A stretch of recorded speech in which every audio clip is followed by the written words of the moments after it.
Everybody get your fucking hands up.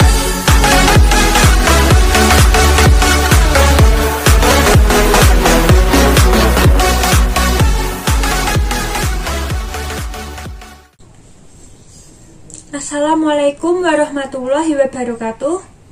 Saya Titi Saidah dari jurusan Komputer Akuntansi Universitas Tekom Ungaran akan mempresentasikan tentang statistik dengan tema analisis regresi.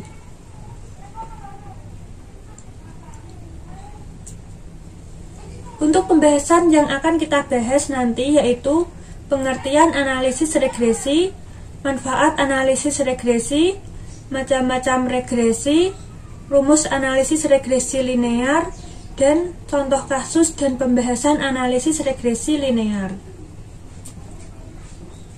Nah, untuk pengertian analisis regresi yaitu metode untuk menguji ada tidaknya pengaruh antara variabel satu dan variabel lainnya yang dinyatakan dalam bentuk persamaan regresi. Jadi, analisis regresi ini itu suatu teknik yang digunakan untuk menentukan apakah antara variabel yang satu dan variabel yang lainnya itu memiliki suatu hubungan atau pengaruh begitu.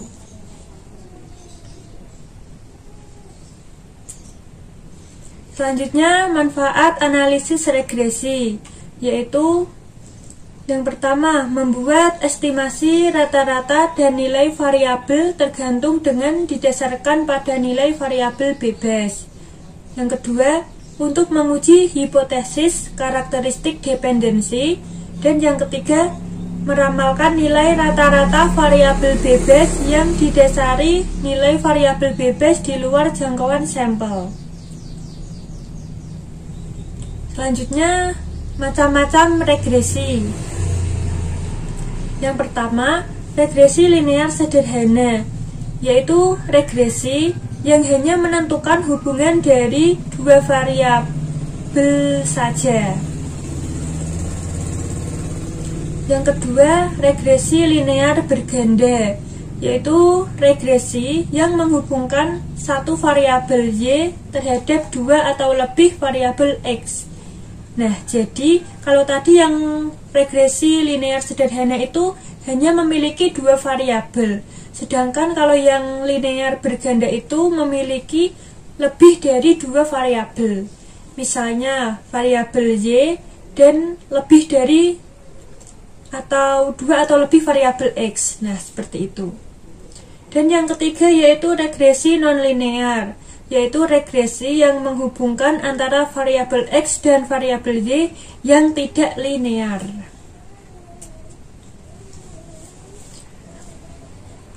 Nah, regresi linear sederhana itu rumusnya, bentuk umumnya itu Y sama dengan A ditambah BX. Dengan keterangannya, A itu konstanta atau titik potong Y, B itu koefisien dari variabel X, Y itu variabel dependen, dan X itu variabel independen. Nah, apakah itu variabel dependen dan independen? Variabel dependen itu adalah variabel yang nilainya dipengaruhi oleh variabel independen. Sedangkan variabel independen itu adalah variabel yang nilainya mempengaruhi variabel dependen. Kemudian koefisien A dan B itu memiliki rumus seperti ini. Koefisien A itu rumusnya sigma Y dikali sigma X kuadrat dikurangi sigma X dikali sigma XY per N dikali sigma X kuadrat dikurangi sigma X dikuadratkan. Sedangkan koefisien B itu rumusnya N dikali sigma XY dikurangi sigma X dikali sigma Y per N dikali sigma X kuadrat dikurangi dalam kurung sigma X dikuadratkan. Nah, selanjutnya ini ada contoh soal dan penjelasan dari regresi linear sederhana. Suatu data penelitian tentang berat badan siswa yang diprediksi dipengaruhi oleh konsumsi jumlah kalori per hari adalah sebagai berikut. Ini tabelnya seperti ini. Kalori per hari itu kita anggap saja variabel X, dan berat badan itu kita anggap variabel Y. Nah, kenapa kok bukan yang kalori per hari itu kita namakan variabel Y dan berat badan itu kita namakan variabel X? Karena tadi kan sudah saya jelaskan, variabel Y itu variabel dependen yang nilainya itu dipengaruhi oleh variabel X atau variabel independen. Nah, ini dalam soalnya itu ceritanya berat badan siswa itu dipengaruhi oleh konsumsi jumlah kalori per hari. Jadi, berat badan siswa itu termasuk variabel dependen atau variabel Y yang nilainya itu dipengaruhi oleh konsumsi jumlah kalori per hari atau variabel X.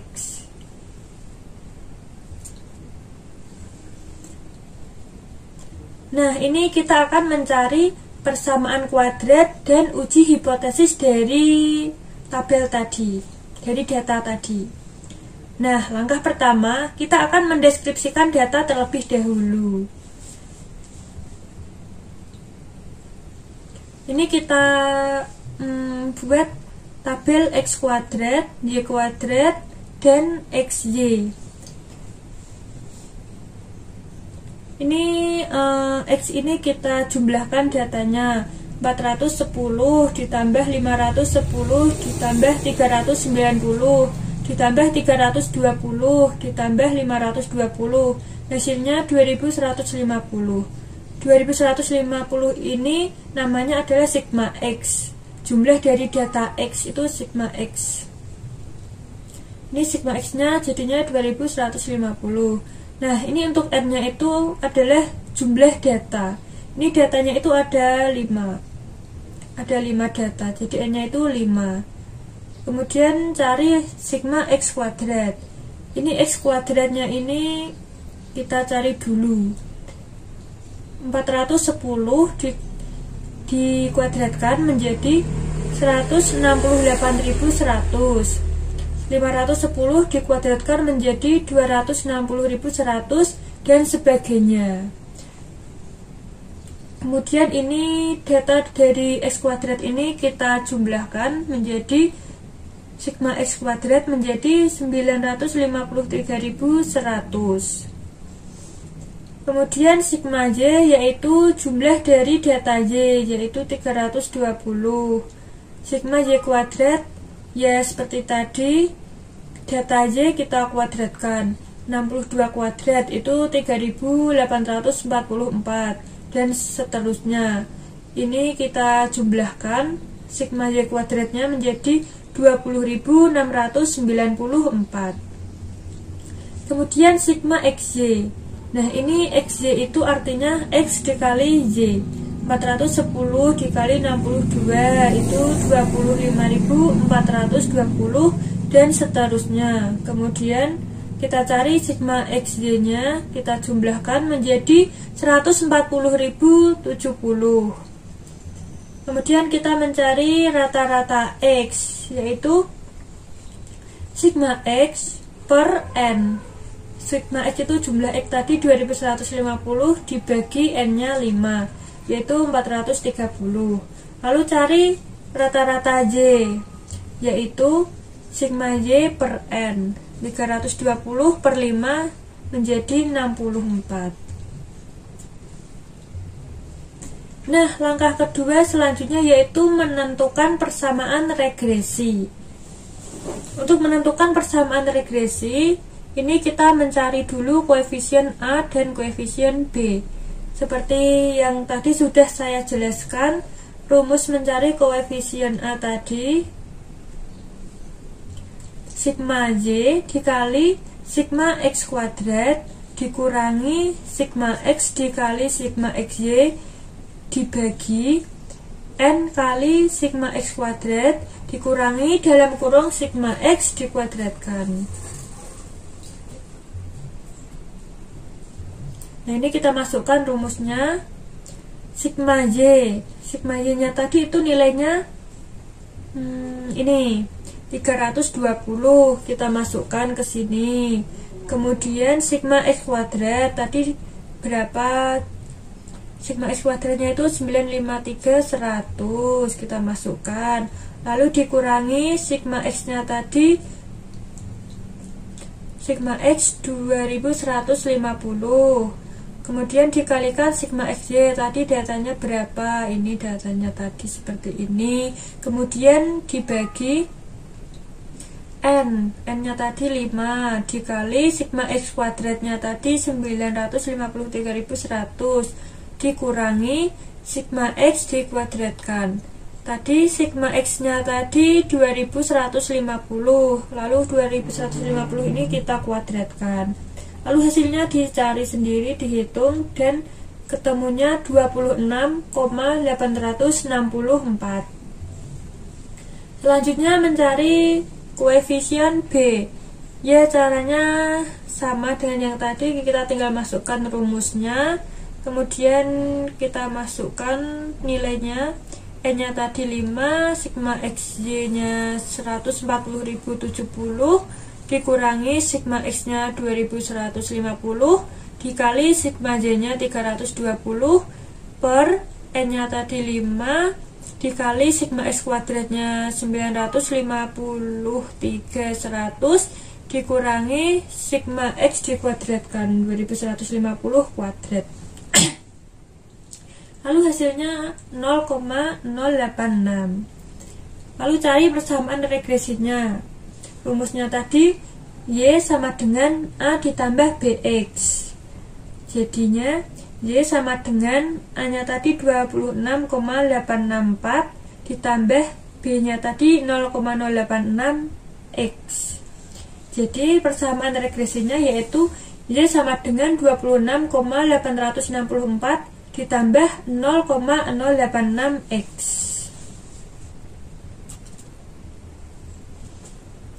Langkah ketiga yaitu menghitung jumlah kuadrat total atau JKT, jumlah kuadrat regresi atau JKR, dan jumlah kuadrat galet atau JKG. Nah, JKT ini rumusnya sigma Y kuadrat dikurangi dalam kurung sigma Y dikuadratkan per N. Sigma Y kuadrat tadi nilainya 20.694 dikurangi tadi sigma Y nilainya 320, kemudian dikuadratkan lalu dibagi 5, lalu hasilnya 214. Lalu menghitung jumlah kuadrat regresi. Rumusnya itu B dikali sigma XY dikurangi sigma X kali sigma Y per N. B nya tadi nilainya 0,086. Kemudian dalam kurung ini artinya itu dikalikan dengan 140.070, ini sigma X nya tadi. Kemudian dikurangi sigma S kali sigma Y 2150 dikali 320 dibagi 5. Lalu hasilnya itu kita hitung menjadi 212,42. Lalu kita mencari jumlah kuadrat galet atau JKG. Rumusnya itu JKT dikurangi JKR. Tadi JKT-nya ini hasilnya 214. Lalu dikurangi JKR-nya itu ini 212,42. Dan hasilnya adalah 1,58. Selanjutnya langkah keempat yaitu menghitung derajat bebas regresi, derajat bebas galet, dan derajat bebas total. Kita tulis aja derajat bebas total itu DBT. DBT ini rumusnya adalah N dikurangi 1. Tadi jumlah datanya tadi N nya tadi 5, kemudian kita kurangi 1 yaitu ketemunya 4. Kemudian derajat bebas regresi itu rumusnya adalah K. K yang dimaksud ini adalah jumlah variabel bebas. atau variabel X. Tadi variabel X nya itu jumlahnya ada 1, X nya itu cuma ada 1, jadi K nya itu adalah 1. Kemudian DBG, derajat bebas gelet, itu rumusnya DBT dikurangi DBR. DBT nya tadi 4, kemudian dikurangi DBR nya tadi 1, hasilnya adalah 3. Langkah selanjutnya yaitu menghitung kuadrat tengah regresi dan gelet. Kita tulis aja kuadrat tengah regresi itu KTR dan kuadrat tengah gelet itu KTG. Nah, KTR nya itu rumusnya JKR per DBR. Tadi JKR nya itu 212,42 dibagi DBR nya tadi 1, hasilnya adalah 212,42.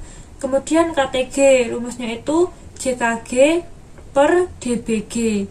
JKG nya tadi itu JKG 1,58, kemudian dibagi DBG nya itu 3, hasilnya adalah 0,527. Nah, selanjutnya kita menghitung uji F atau F hitung. Nah, F ini maksudnya itu F hitung. F hitung itu rumusnya KTR per KTG. Tadi KTR nya tadi 212,42 dan KTG nya 0,527. Ini kita bagi dan hasilnya menjadi 403,074. Selanjutnya menentukan F tabel. F tabel ini kita mencari ini derajat bebas regresi, ini kita namakan derajat bebas penyebut, dan derajat bebas gelet ini kita namakan derajat bebas pembilang. Nah, ini kita cari di Google saja. F tabel 0,05 dari tadi derajat bebasnya, yang derajat bebas regresinya tadi derajat bebas regresinya tadi 1 dan derajat bebas geletnya tadi 3. Ini kita cari F tabel dari 1/3. Ini saya sudah browsing derajat F tabelnya tadi. Ini derajat bebas pembilang dan derajat bebas penyebut. Tadi 1/3. 1/3. Jadi hasilnya itu 10,13 berdasarkan tabel yang ini. Cari aja di Google F tabel seperti itu.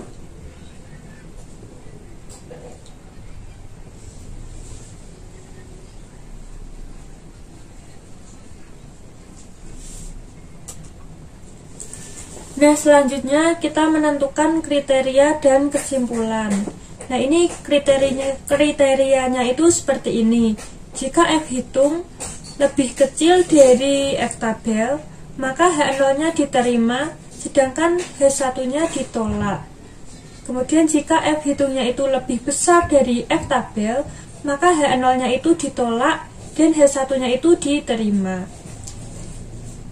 Tadi nilai F hitungnya tadi 403,074, lebih besar dari F tabelnya tadi 10,13, sehingga H0-nya itu ditolak. Nah, kesimpulannya yaitu terdapat hubungan yang signifikan antara jumlah kalori yang dikonsumsi per hari dengan berat badan siswa. Nah, seperti itu. Mudah kan? Ya, mudahlah, masa enggak? Nah, selanjutnya kita akan membahas regresi linear berganda. Bentuk umum dari regresi linear berganda yaitu Y sama dengan B0 ditambah B1 X1 ditambah B2 X2 ditambah dan selanjutnya BK X3 ditambah E. Ini artinya itu B3 X3, B4 X4 dan selanjutnya sampai variabel terakhir, kemudian ditambah E. Dengan keterangannya itu B0 adalah konstanta intercept, B0, B1, B2 dan seterusnya itu koefisien regresi. Y variabel dependen, X variabel independen, dan E adalah error.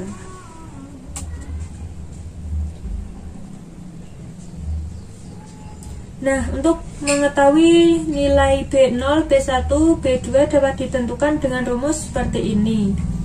B1 rumusnya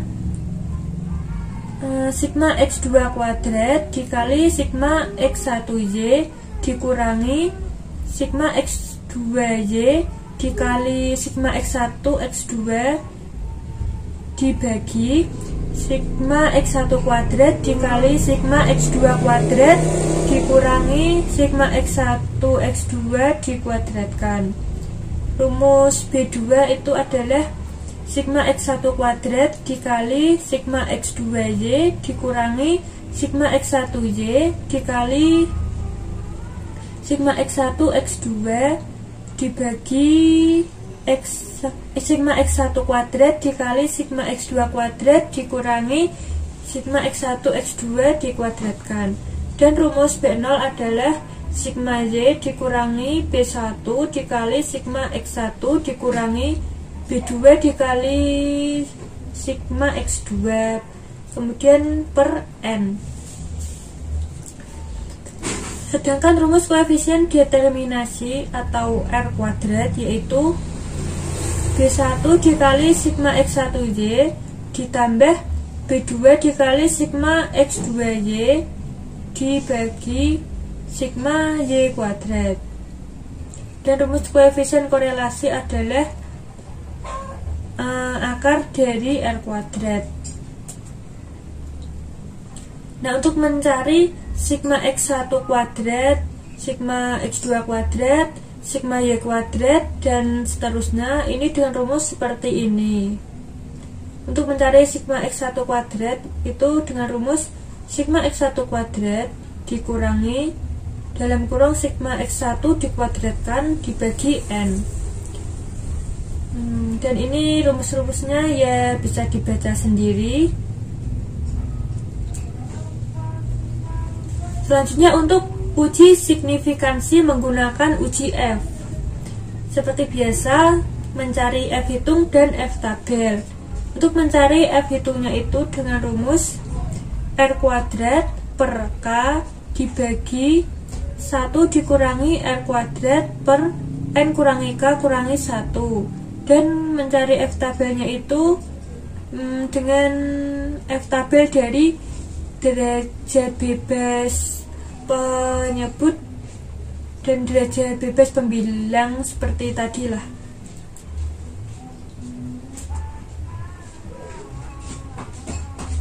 Oh iya, ini derajat bebas penyebut kita tulis aja DB1.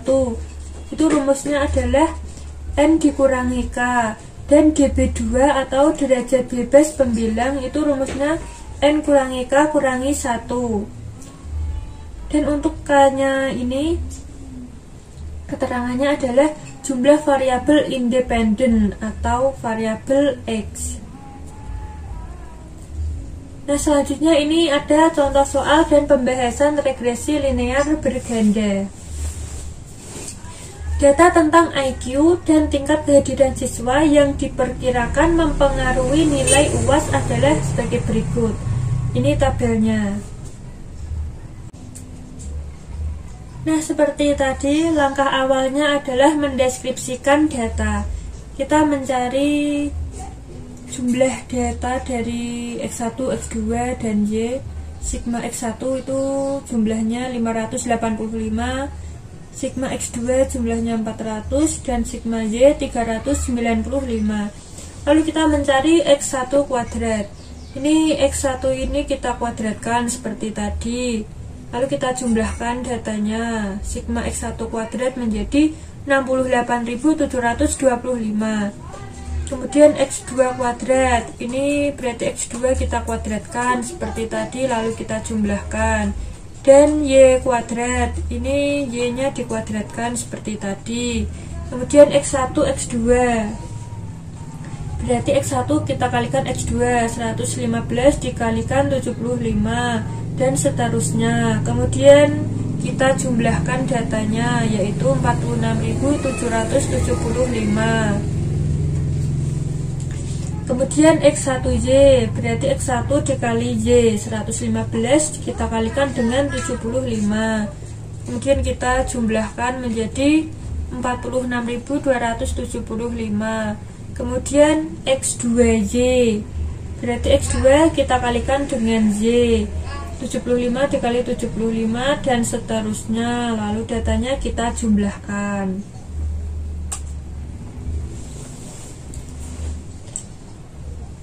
Nah, kemudian kita mencari sigma X1 kuadrat, sigma X2 kuadrat, sigma Y kuadrat, sigma X1Y, sigma X2Y, dan sigma X1 X2. Loh, tadi kok sepertinya sudah kita cari yang sigma X1 kuadrat dan seterusnya tadi. Ini yang sigma X1 kuadrat ini jumlahnya bukanlah 68.725. Ini kita cari lagi dengan rumus yang seperti tadi yang sudah saya jelaskan.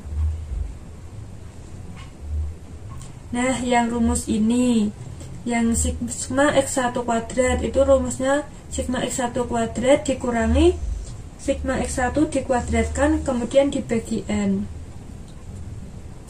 Nah, rumus yang tadi kita masukkan.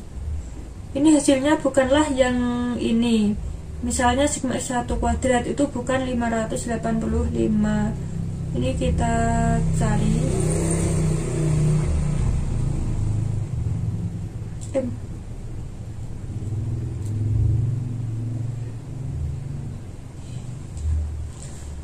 Sigma X1 kuadrat ini tadi sigma X1 kuadratnya 68.725.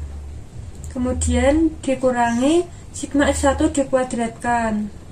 Sigma X1 nya tadi 585 kita kuadratkan kemudian dibagi dengan N.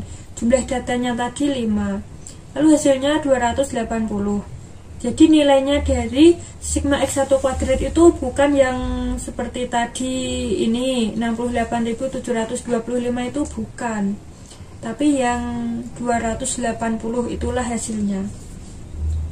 Dan sigma X2 kuadrat ini kita juga cari hasilnya seperti tadi dengan rumus seperti ini.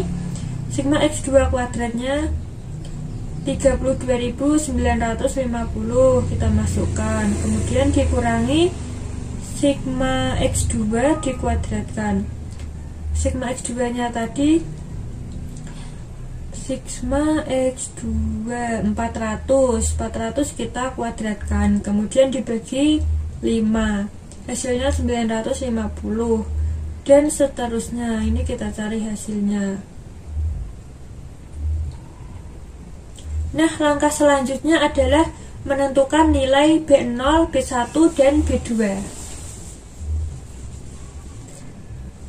Ini rumusnya B1 yang seperti sudah saya jelaskan tadi, seperti ini rumusnya. Ini kita tinggal masukkan nilainya. Sigma X2 kuadrat ini 950. Kemudian dikalikan sigma X1Y. Sigma X1Y ini hasilnya 60. Kemudian dikurangi sigma X2Y. Sigma X2Y nya itu 575. Kemudian dikalikan dengan sigma X1 X2. Sigma X1 X2 nya itu adalah negatif 25. Kemudian per sigma X1 kuadrat. Sigma X1 kuadratnya 280.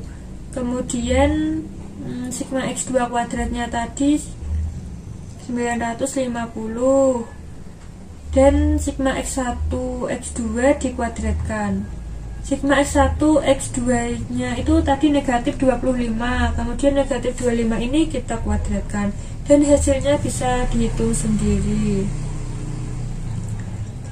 Hasilnya adalah 0,269.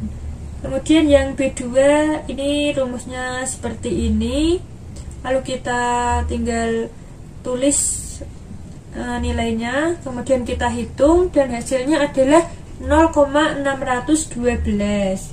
Kemudian B0 B0 nya itu rumusnya seperti ini, lalu kita tinggal masukkan sigma J nya tadi, nah yang ini sigma J yang ini 395 dikurangi B1 nya tadi ini 0,269, kemudian dikali sigma X1 nya itu, nah yang ini 585, kemudian dikurangi B2 nya itu 0,612 yang udah dihitung tadi, kemudian dikalikan dengan sigma X2 nya tadi itu 400. Nah hasilnya adalah negatif 1,433. Nah langkah selanjutnya adalah membuat model regresi berganda. Ya modelnya tadi seperti ini, Y sama dengan B0 ditambah B1 X1 ditambah B2 X2 ditambah sampai variabel terakhir, kemudian ditambah E. Nah karena ini variabelnya hanya ada 2 variabel X sampai X2, lalu kita tulis aja rumusnya. Y sama dengan B0 nya tadi negatif 1,433, kemudian ditambah B1 nya tadi 0,269 X1 ditambah B2 nya tadi 0,612 X2 ditambah E. Langkah selanjutnya adalah menentukan nilai koefisien determinasi berganda atau R kuadrat. R kuadratnya itu rumusnya seperti ini yang sudah saya jelaskan tadi. Ini kita tinggal masukkan nilainya. B1 nya tadi 0,269, kemudian dikalikan dengan sigma X1Y. Nah ini sigma X1Y nya itu 60. Sigma X1Y nya 60, kemudian ditambah B2 nya tadi 0,612, kemudian dikalikan sigma X2Y nya itu 575, kemudian dibagikan dengan sigma Y kuadrat. Sigma Y kuadratnya itu 370. Sigma Y kuadrat.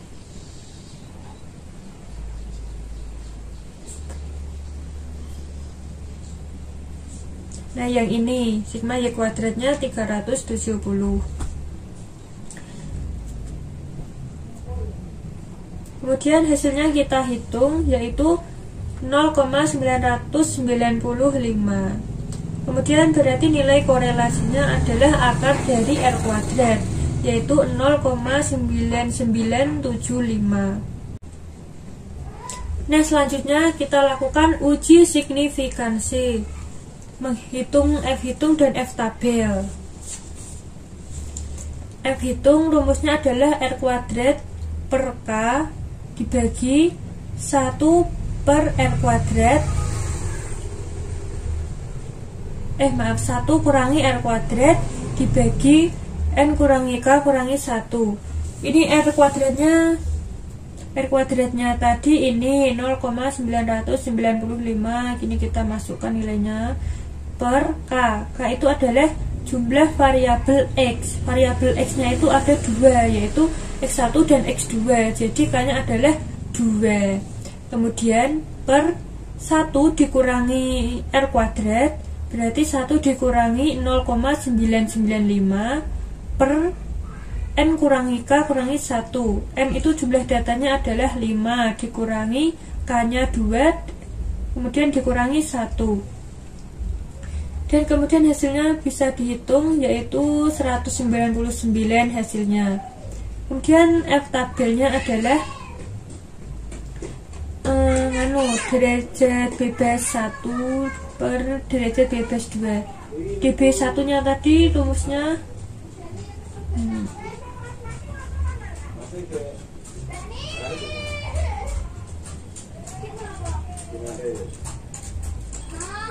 nah ini DB1 rumusnya adalah N kurangi K, dan DB2 rumusnya adalah N kurangi K kurangi 1.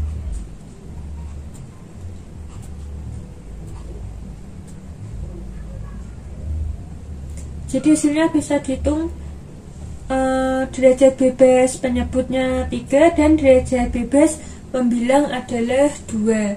Kemudian kita cari pada F tabel 0,05, hasilnya adalah 19,16.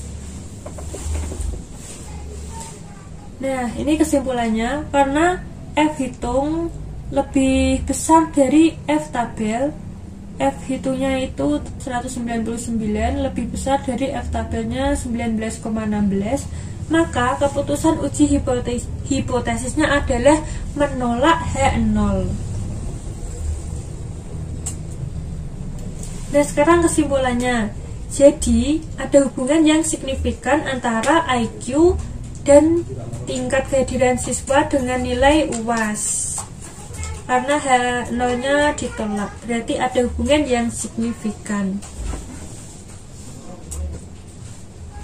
Oke, segitu saja presentasi dari saya. Semoga bermanfaat. Terima kasih sudah menonton. Wassalamualaikum warahmatullahi wabarakatuh.